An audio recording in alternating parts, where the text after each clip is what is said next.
Hola chicas, chicos. La grabación del día de hoy corresponde a la sesión que se dio lugar el día de ayer a las 2:30 de la tarde, donde estuvimos hablando de la expresión. Les voy a hacer un breve resumen acerca de lo que estuvimos platicando, charlando, y de algunos puntos que sus compañeros que estuvieron presentes manifestaron, y para que puedan obtener ustedes un poco de información de lo que se hizo, ¿no?, en esta sesión.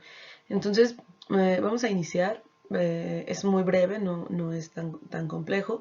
Solamente el día de hoy vamos a analizar la expresión en relación con el cuerpo, ¿no? Yo les preguntaba a los compañeros qué era la expresión para ellos, ¿no? La mayoría decía que era una forma de decir o de comunicar algo. Entonces, hablábamos más o menos del proceso de comunicación. Y efectivamente es comunicar algo, ¿no? Entonces yo les decía, bueno, sí es comunicar algo, pero alguien decía hablarlo, ¿no? Y más que hablar, y más que escuchar, y más que escribir, la expresión tiene otros elementos que por lo regular no son analizados. Entonces, en este sentido, presentamos esta fotografía de Robin Hammond, que es una niña, o es la primera niña transgénero, que aparece en la portada de National Geographic. Entonces nos centramos principalmente en las características corporales que esta niña mostraba, ¿no?, en una imagen, en una portada de una revista. Por ahí se discutía si era modelo, si no se veía feliz, si probablemente estaba triste, que quizá algo le estaba pasando, ¿no? Por ahí también una compañera mencionó que era un ícono, un símbolo de un movimiento actual, un movimiento social actual, ¿no?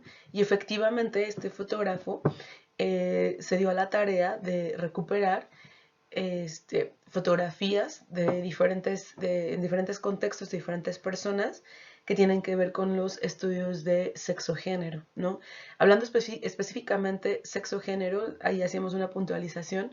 No estamos hablando de tener relaciones sexuales, sino como la categoría sexo, porque por ahí había como la inquietud, ¿no? O sea, es la categoría sexo-género.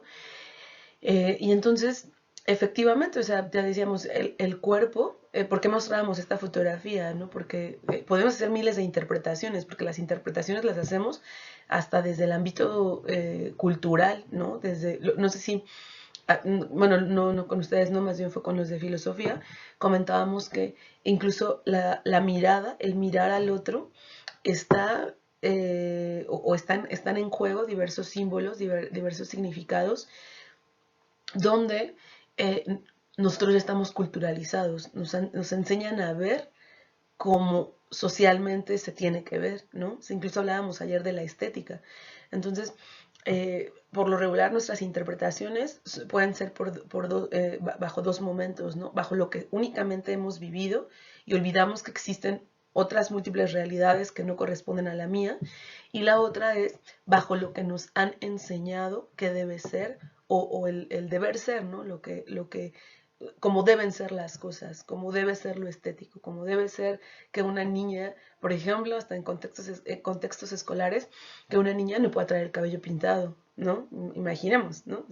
Que inmediatamente decimos, es descuido, cómo le dejan hacer todo lo que quiere, bajo algunas percepciones, bajo algunas situaciones, pero no para todas las sociedades, no para todos los grupos humanos. Los símbolos, los colores, lo que se está viendo tiene el mismo significado, ¿no? Entonces, en este aspecto, hablábamos de que la expresión también es cultural, ¿no? Nuestras expresiones son culturales, pero nos enfocábamos principalmente en lo que el cuerpo quiere decir. Si una expresión es algo que comunico, digamos, todavía no definimos ese algo, ¿no? ¿Qué es ese algo? Pero si una expresión es algo que comunico, entonces, ¿de qué manera lo comunico hacia el exterior? Digamos que es una relación entre el exterior y el interior. O sea, el interior es el cuerpo mismo. Y cómo hemos aprendido también a comunicar esa forma que tenemos, o eso que queremos comunicar, ¿no? Y entonces decíamos, efectivamente la expresión es más que hablar, más que escuchar, e incluso más que escribir, por este proceso cultural por el que atravesamos y nos enseñan a mirar, ¿no? A mirar y a interpretar. Entonces, En esta diapositiva discutíamos esta parte, ¿no? Analizábamos esta parte de si el cuerpo puede decir más allá o qué tanto puede representar el cuerpo de lo que estoy pensando o sintiendo, ¿no? Y entonces pasábamos a la siguiente diapositiva, que ya propiamente hicimos como algo más concreto, una definición más concreta de lo que es la expresión. Y la expresión es una representación ya sea de una idea, un sentimiento o un pensamiento, ¿no? Entonces esto era importante porque preguntábamos a los compañeros de que si vamos a trabajar con el pensamiento, por ejemplo, incluso en filosofía, si vamos a trabajar con el pensamiento, ¿de qué están hechos nuestros pensamientos? Si tuviéramos que definir una materia prima de lo que están hechos o cómo están construidos, sé que es complejo porque es algo muy abstracto, el pensamiento es algo muy, muy abstracto, pero decíamos, básicamente, tres cosas podemos incluirlas en el pensamiento y es, alguien decía por ahí, el razonamiento, que tiene que ver todo aquello que asociamos con el conocimiento, los datos, la lógica, ¿no? O sea, todo lo que pienso, valga la redundancia, pienso es pensamiento. Pero no nada más está construido de eso, ¿no? Sino que es algo más objetivo que tiene que ver con incluso las formas en las que aprendemos, ¿no? Que es la segunda categoría, que son las conductas, ¿no? Entonces están interrelacionadas. Entonces, el pensamiento es la mente, eso que llamo mente, que está asociado al conocimiento, a los datos, pero también es eso que hago, o sea, es decir, mi conducta, ¿no? Eso también es parte del pensamiento. Entonces, y de las ideas, o sea, por ejemplo, una idea puede ser concretamente un conocimiento, ¿no? Y entonces, el tercer punto son, alguien por ahí decía, los sentimientos, sí, son las emociones, emociones asociadas a sentimientos, ¿no? Que esto da una gama muy, muy, muy amplia de lo que son las emociones, ¿no? Entonces, en este aspecto decíamos, las emociones también son construidas o pueden ser categorizadas de manera social, ¿no? O sea, las emociones, hablamos un poco de la culpa, ¿no? Por ejemplo, decimos, ¿por qué sentimos culpa, ¿no? ¿Por qué de repente hacemos un acto y pensamos que lo que estábamos haciendo era incorrecto, ¿no? Y va a decir alguien, porque tenemos conciencia. Efectivamente, hay una parte de la conciencia, pero también la culpa puede no nada más estar asociada a la conciencia, sino a las prácticas sociales, ¿no? Aquello que la familia y que los diferentes grupos sociales nos han enseñado de cómo deben ser las cosas. Por ejemplo, hablábamos específicamente de por qué una persona puede sentir culpa cuando es, específicamente una mujer, puede sentir culpa cuando es violentada en la calle, ¿no? Porque socialmente la culpa se aprende también, ¿no? Es complicado a lo mejor entenderlo, ¿no? Complejo explicarlo, pero sentimos culpa porque eso no nada más es lo que instintivamente sentí en mi cuerpo, sino que incluso está, digamos, tejido con unos lineamientos y un orden cultural que hacen pensar que la mujer que fue transgredida, que fue violentada en la calle por un sujeto o una persona, puede ser también mujer, eh, y fue violentada, fue transgredida, eh, y asociar a que fue, por ejemplo, por su forma de verse, por su forma de vestir, ¿no? Entonces aquí recurríamos, oíamos que la parte estética y la parte de cómo te ves y el cuerpo nuevamente están inmersos y están presentes en esas expresiones, porque las expresiones efectivamente son culturales, ¿no? Entonces, esa culpa también está construida desde el aprendizaje. Entonces, concretamente, el pensamiento podemos dimensionarlo en tres niveles, ¿no? La mente, los conocimientos, puede ser, y evidentemente el razonamiento, puede ser las emociones asociadas a los sentimientos y pueden ser las conductas, ¿no? Mis actitudes, mis acciones. Entonces, aquí presentábamos estas dos fotografías de una chica que, si ven, lo están viendo de frente al lado derecho, una chica que estéticamente por ahí se decía, ¿no? Es que es un cuerpo que que no es bonito, ¿no? A diferencia, por ejemplo, de las chicas rusas que tienen a su lado izquierdo, ¿no? O sea, si en el cuerpo de acá no es bonito, ¿no? Probablemente el de acá lo es más que el otro, ¿no? Entonces, decíamos, independientemente de la estética, que también es cultural, o sea, los modelos nos han dicho que desde niños nos enseñan a ver o a discriminar, digamos, o a separar, a categorizar qué es lo bueno, qué es lo malo, qué es lo bonito, qué es lo feo, qué es lo que tiene valor, qué es lo que no tiene valor, aunque sean personas, ¿no? O sea, entonces, en esta parte decíamos que las expresiones pueden ser múltiples, las expresiones pueden ser incluso de acuerdo a lo que vamos a ver la semana que viene, incluso de acuerdo al tipo de vida social y de cuerpo fisiológico y estéticamente hablando que uno tiene, ¿no? Entonces, desde esa forma, las expresiones también van a decir mucho de lo que es lo que estamos viviendo, lo que estamos sintiendo y lo que estamos pensando, ¿no? Entonces, eso es, por eso retomamos como esta parte, además de que también manejé mucha fotografía para que ustedes se den cuenta de cómo pueden empezar a hacer su proyecto, a construir su proyecto, ¿no? O sea, diferentes temas que les llamen la atención y les generen ideas para noviembre, diciembre ya presentarlo, ¿no? Entonces, vean cómo retomamos las fotografías, ponemos quiénes son los autores, este es el mismo autor de la niña transgénero de la primera diapositiva, y ustedes así pueden ir investigando, hay muy buenos fotógrafos, o incluso ustedes pueden hacer un tema y desglosar y seleccionar fotografías, o incluso ustedes mismos ser autores de sus fotografías, ¿no? Entonces, o de las fotografías, ¿no? Entonces, vayan viendo, ¿no? Vayan generando ideas para ese proyecto final que se va a presentar en noviembre, diciembre. Entonces pasábamos a lo siguiente y hablábamos entonces de un elemento importante y hacíamos una distinción entre la parte oral y la parte escrita, es decir, la expresión oral y la expresión escrita. Y decíamos, la expresión oral tiene sus ventajas, ciertamente, a diferencia de lo escrito, es más directo, se da como de una forma, las respuestas son inmediatas, es más fluido o puede ser más fluido, dependiendo también de diversas habilidades, puede ser más fluido, es más directo, pero decíamos, las palabras escritas tienen una connotación de durabilidad muchísimo más grande que el oral, ¿no? De repente el oral se difumina, se esparce, ¿no? Entonces, como hasta el dicho, ¿no? Que de repente escuchamos cotidianamente, a las palabras se las lleva el viento, ¿no? Entonces, hablábamos, por ejemplo, de la palabra, ¿no? La palabra que es sumamente importante porque, decíamos, el ser humano es el único que tiene esa palabra, como ahorita lo vamos a ver, ¿no? Se han hecho estudios, ¿no? Se han hecho estudios, como por ejemplo con los chimpancés, ¿no? Que dicen, es que si hablan, ¿no? Se pueden articular y aprenden, etcétera, ¿no? Pero, y, bueno, eso quizá lo veamos en sesiones posteriores, en la diferencia entre el lenguaje animal y el lenguaje del ser humano, o los loros, por ejemplo, ¿no? Que repiten las palabras solamente.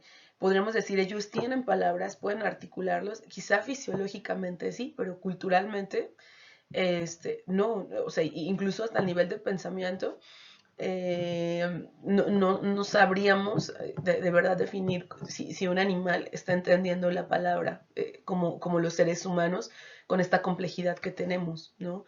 O sea, sí aprenden palabras, las repiten, podemos decir que hablan. Incluso recientemente he visto videos en el Facebook, ¿no? Donde dicen que el perro habla y se le dice algo y el perro ladrando trata según de contestar, ¿no? Entonces, eso puede ser muy conductual, ¿no? Y la mayoría de los animales somos conductuales, incluso nosotros. La escuela es totalmente conductual, tradicional, ¿no? La escuela como la conocemos, con las banquitas, levantar la mano, me da permiso de ir al baño, puedo participar, etc. Es totalmente conductual, ¿no? Pero también tiene sus connotaciones culturales y de interpretación, ¿no? Entonces, la palabra, decíamos, es exclusiva del ser humano, ¿no? Y entonces decíamos, ¿por qué? ¿Desde cuándo comenzamos a hablar? Y decíamos, probablemente los seres humanos hablamos desde que comenzamos a existir. Sin embargo, que será 3000 años atrás, es cuando se ha estudiado la parte de la lingüística, esta parte del actuar humano en cuanto al lenguaje, ¿no? Entonces es relativamente nuevo esta parte de las significaciones, las palabras, la lingüística, gramática, semántica, ¿no? Entonces, realmente, acá se me olvidaba decir que no puntualicé con lo de los animales.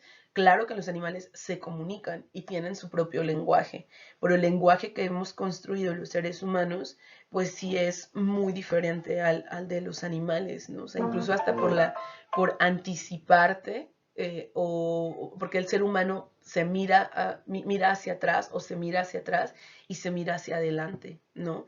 Entonces es algo que no todos los otros seres vivos tienen, ¿no? Por ahí alguien decía, es que hay animales que se preparan para el invierno, sí, y entonces ahí vamos a hablar del instinto o lo instintivo, ¿no? Entonces, por eso después seleccioné esta parte de la filosofía del lenguaje, que es Nubiola y Conesa, los autores, y dice, todo hace pensar que desde los albores de la humanidad los seres humanos se maravillaron ante la portentosa capacidad de las palabras para conservar la memoria de un pueblo o una familia, para transmitir historias y cuentos, para declarar la guerra y para hacer las paces, para trabajar de común acuerdo, para expresar los mejores sentimientos, para insultar y para rezar, ¿no? Entonces vean que la parte de nuestro lenguaje y específicamente la palabra que hemos construido como seres humanos tiene una connotación sumamente amplia, ¿no? Y compleja, ¿no? O sea, compleja. Entonces, decidimos aquí en esta diapositiva colocar una fotografía de Sebastián Salgado, de una mina, ¿no? Una lucha en una minera. Entonces vean cómo nuevamente recurrimos al cuerpo como parte de la expresión, o que el cuerpo tiene mucho que decir y se expresa. Y ahí está, ¿no? O sea, a mí me llama mucho la atención la fuerza y la forma en la que este sujeto toma el rifle, toma el arma con la mano y para nada hay miedo, ¿no? Una valentía impresionante, ¿no? Y la forma quizá de la policía, el soldado, etcétera, de mirarlo, ¿no? O sea, dice mucho, ¿no? O sea, nuestro cuerpo está enmarcado en esta serie de significados y significantes que tienen mucho que decir y hablar y todo, ¿no? Y lo hacemos desde diferentes maneras, de simplemente la parte corporal, la parte escrita, que decíamos que tiene también sus características, la parte oral, hablarla, ¿no? O sea, hay muchas formas que tenemos los seres humanos de expresarnos y eso es lo que vamos a estar viendo en el taller, ¿no?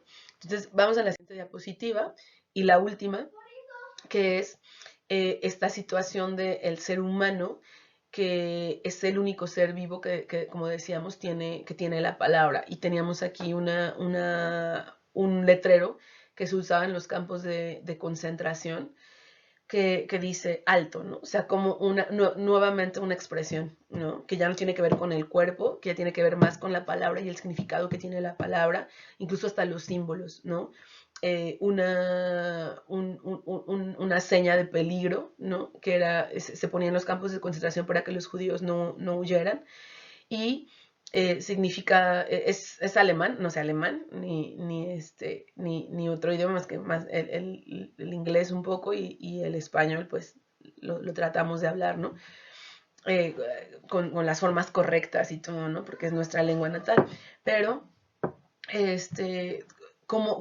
a lo que voy es como un simple símbolo, por eso lo puse en otro idioma, porque hubiera puesto cualquier otro, ¿no? Pero lo pongo en otro idioma, para que vean que sin que sepamos incluso el otro idioma, con una sola imagen asociada a una serie de palabras, hay algo que decir y es peligro, ¿no? O sea, entonces, en esa parte decimos, la expresión escrita es sumamente importante, ¿no? Tiene ciertas connotaciones que son las que vamos a estar viendo a lo largo del taller. Y ahí les puse una frase de un extracto del Tercer Reich de Joseph Roth, que dice: el comienzo de la destrucción. Por una vez no se mata a los judíos porque hayan, bueno, no lo puedo ver porque está ahí, porque voy a parafrasear sin temor a equivocarme, porque hayan matado, asesinado a Cristo, sino porque lo han engendrado, ¿no? Entonces, como terminamos la sesión el día de ayer con esta frase que ustedes tienen en su programa de Rita Abundancia, de qué capacidad tienen las palabras dentro del lenguaje de los seres humanos, ¿no? Como forma de comunicarnos. Y dice, las palabras pueden ser armas de destrucción masiva o matar lentamente, como enfermedades degenerativas. Pueden sumirnos en la más profunda depresión o reanimar a un muerto. Las palabras, especialmente las escritas, cuyo soporte confiere solemnidad y permanencia, pueden cambiar el rumbo de las cosas, generar expectativas, suscitar intereses, derrumbar ideologías y llevarnos al abismo o al éxtasis. Rita Abundancia, ¿no? Entonces vean, de eso vamos a estar tratando, ¿no? La parte de nuestro taller. Entonces la tarea era como pensar, digamos, no tarea escrita y no me la tienen que estar enviando, pero la tarea de esto que acabamos de ver en este momento es pensar en lo que nuestro cuerpo quiere decir. No, hay muchas cosas. Hablamos incluso de que por años nos han arrebatado la voz, ¿no? Principalmente. Ya les había comentado que yo trabajo mucho con género y educación. Entonces, específicamente, me refiero por lo regular a los estudios de las mujeres. Nos han arrebatado la voz, pero no nada más las mujeres, ¿no? También muchos grupos sociales se les ha arrebatado la voz y entonces estamos en un cuerpo, ¿no? Que no pedimos nacer con él, ni lo elegimos, ni lo definimos, pero este cuerpo está enmarcado de un montón de significados, de una historia de vida, de una experiencia, de una contingencia, de un acontecimiento. Y entonces el pensar para esta sesión o para la próxima que veamos el cuerpo, el pensar es tu cuerpo, o sea, es decir, el mío, el tuyo, etcétera, qué tienen que decir y cómo lo han expresado a lo largo de sus 15 años que tienen, ¿no? 14 años que tienen, ¿no? Cómo han expresado eso que su cuerpo quiere decir y si lo entienden, porque hablábamos también de una parte de mirarnos al espejo y no reconocernos, ¿no? O sea, de repente cuando veíamos la imagen de la chica que tiene un cuerpo obeso, y decir, es que no es bonito, no es estético, ¿no? Y entonces ahora la pregunta, porque lo vemos en una imagen y lo vemos bajo una interpretación, entonces la pregunta ahora, y que es parte de su actividad del taller, es mirarse frente al espejo y qué miran en su cuerpo, ¿no? ¿Qué ven en su cuerpo?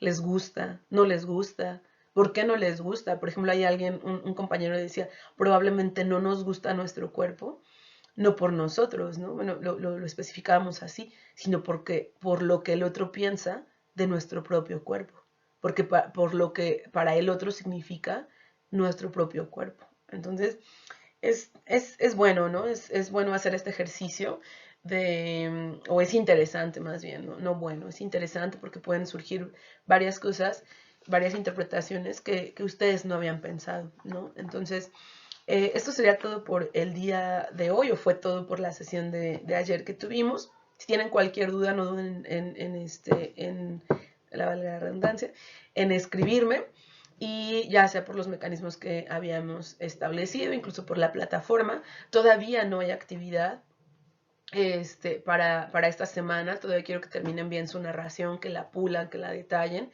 Y probablemente el día de las sesiones que tengamos por Zoom con la institución, probablemente ahí nos demos la oportunidad de leer unas 2, 3 narraciones. Espero que ya para esa fecha yo haya terminado de calificar todo lo que me han estado enviando, de revisarlo. Bueno, no hay calificación propiamente, solamente lo reviso y hago ahí comentarios y ustedes deciden si lo cambian o no. O si hacen caso a esas observaciones o recomendaciones que se les haga, ¿sale? Entonces, pues me despido de ustedes, chicos. Cualquier duda, escríbanme por cualquiera de los mecanismos. Nos vemos la semana que viene, el día martes a las 2:30. Voy a tratar de solucionar los problemas de conexión y para que no estemos perdiendo como mucho tiempo en conectarnos, reconectarnos, etcétera, ¿no? Entonces espero verlos. Ya saben que no es obligatorio, aunque sería interesante que se conecten para que no se pierdan no nada más que escuchen lo que yo estoy diciendo, sino que escuchen lo que los 60 y tantos compañeros que se conectan cotidianamente pueden ahí intervenir y tienen que decir cosas, ¿no? Que también son muy, muy, muy interesantes y eso estaría también muy bien, ¿no? No nada más que escuchen el resumen que yo les hago de todo lo que vimos. Entonces, espero que la semana que viene se puedan conectar y nos vemos pronto, ¿sale? Cualquier duda, escriban.